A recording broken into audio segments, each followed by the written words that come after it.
Each year, millions of people worldwide are victims of forced sexual exploitation, but sex trafficking isn't just a big city problem. Medford police say over the past 2 years they investigated more than 10 cases of sex trafficking right here in the Rogue Valley. They say criminals specifically target small communities using the promise of adventure to lure girls away. NBC5's Cassie Nelson spoke with a Grants Pass woman lured away by traffickers who spent years as a victim. She joins us in studio with more. Cassie?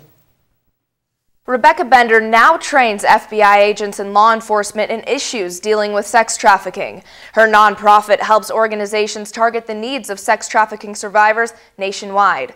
Both jobs Bender took on after spending years forced to have sex with strangers and fearing for her life. It's not hard for Rebecca Bender to keep busy. She's a mother of 5. You're so sweet, I love you. An author, a painter, and an evangelist. But 7 years ago, the Grants Pass woman never dreamed she would be here. You lived in constant fear. When she was just 18 years old, she was sold into the sex industry. I met a guy who pretended to be my boyfriend. A single mom raising a little girl, Bender agreed to move with her then boyfriend to Las Vegas, lured by the promise of a better life. Why don't you and the baby come with me and we could be this family, and I got this great job now, and you know, it seemed like the tables had turned for me. But within 48 hours of living in the big city, that promise became a form of punishment. I still showed a little bit of hesitation, and that's when he slapped me across the face. He told her she'd only be dancing for men, but it quickly became clear. Bender had become a sex slave, her daughter being held hostage in their new home. I went inside and signed up, and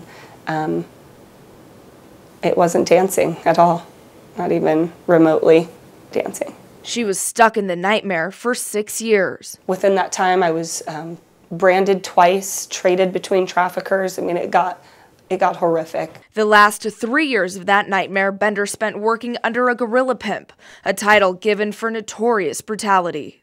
I'd been hospitalized for dehydration, overexhaustion. I've had my face broken 5 times. In 2008, federal investigators raided the Vegas home where Bender, her trafficker, and 3 other girls were living. These are my mugshots from when I was trafficked. You can see the decline. The girls were all arrested for solicitation, the only offense investigators could prove of her alleged trafficker: tax evasion. I packed everything I could fit in my suitcase, and I called my mom and I asked her if she would buy me a plane ticket and then I'd pay her back. Now, years later, Bender is a survivor, a mentor, and an advocate. She's the executive director of the nonprofit Rebecca Bender Ministries and works with survivors of sex trafficking all over the country, including several here in the Rogue Valley. The lure of big city lights and a lot of promises can get a lot of young girls in small communities, and traffickers know it and they prey on that. Relying on her faith in God and focusing on what she says she's called to do, Bender says she won't stop being a voice for the victims who don't have one.